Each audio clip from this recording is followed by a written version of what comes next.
Project Motor Racing has a major update, Update 2.0, that wants to turn the title around from that messy start we had, to say the least, to the correct path of development that hopefully brings people back into the game and hopefully will bring new buyers into the game. My original review was scathing. I felt really sad for PMR as I could see good bones in it, but these bones had arthritis. So, is this update game changing?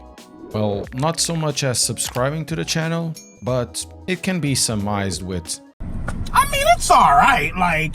After spending a couple of hours with it, let me tell you a story all about how my life got almost flipped turned upside down when the game bugged, the force feedback clipped and almost hit both my legs and the crown jewels, with the wheel going like a helicopter. Puta que pariu, o que foi isto? There's a huge update changelog, but I was interested in a few things that are not about the changelog itself, but the user experience. So we're talking about performance, handling, and force feedback, also the online. And also, I got user interface improvements with this update, which is good. I actually like the new user interface. It's not the best, but it looks decent, it's easy to navigate. So it's a good start, besides the constant crashes, and I've had a few. And yes, I've also deleted the My Accounts folder, everything stayed exactly the same. Yeah, this UI gets a pass, it's visual, it is appealing, and it goes really well with the base stat soundtrack. There's a bit too much negative unused space, but it's going in a good direction. It's also the case with pretty much the rest of the game.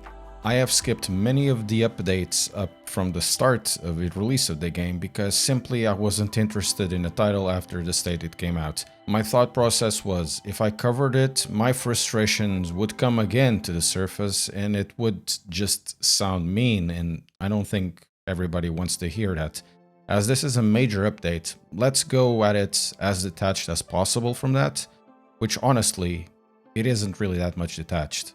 One of the biggest issues that plagued PMR up until now was the lack of performance of this title. I can say at least on the PC and in my system, things don't really have improved much. It's a really depressing sight, to say the least. It doesn't really get that good, and to be fair, it looks completely generic, it's completely dated.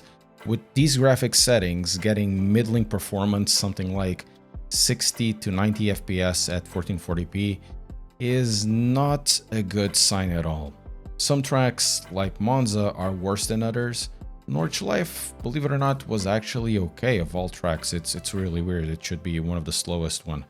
Changing to a higher resolution gave me a helicopter moment, so I didn't go there again as my personal space was being invaded by gaming bugs.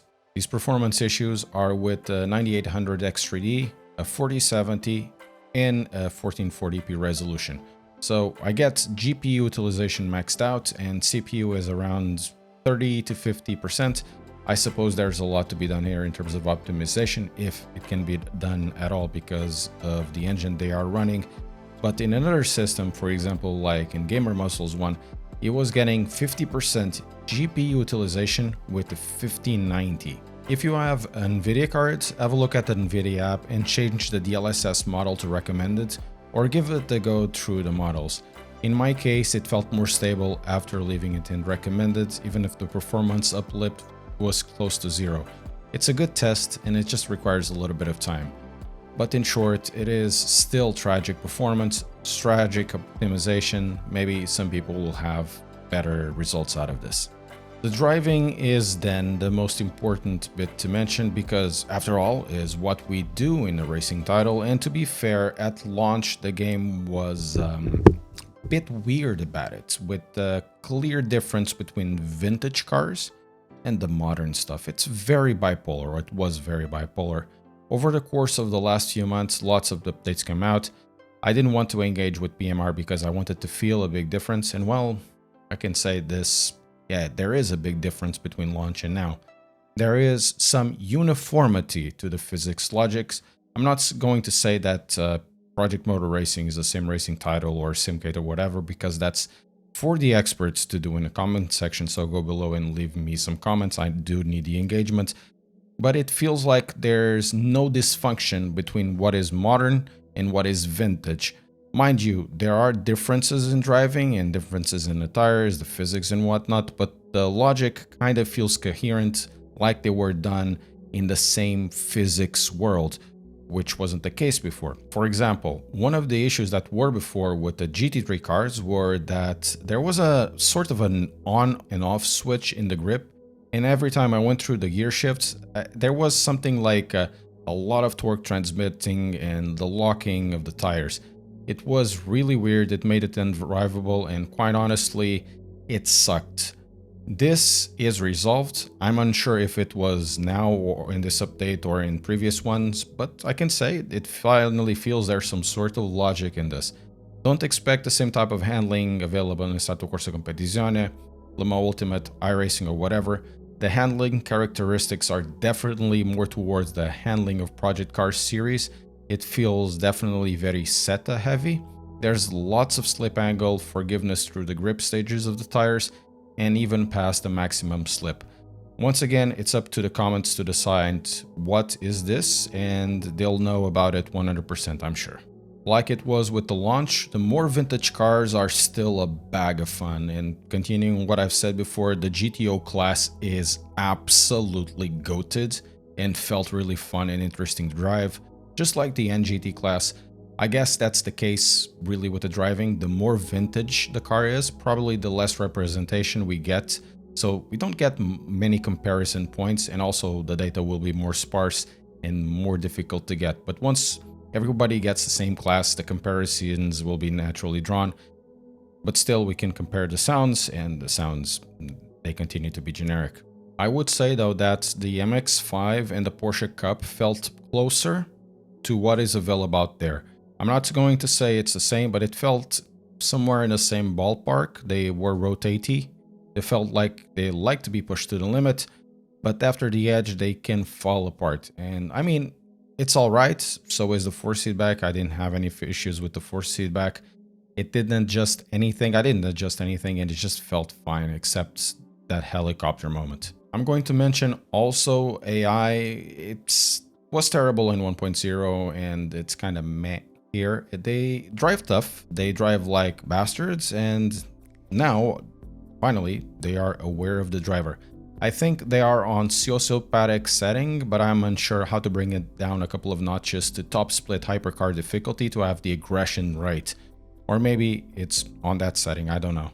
So if they are aware, they are also aware they like to send you off or to dive bomb. I guess that's an improvement for the career mode that was also improved, but I didn't put any effort in the career mode past launch. The user interface made it look prettier with some changes in the rules, so I suppose it's better now, but I am unsure.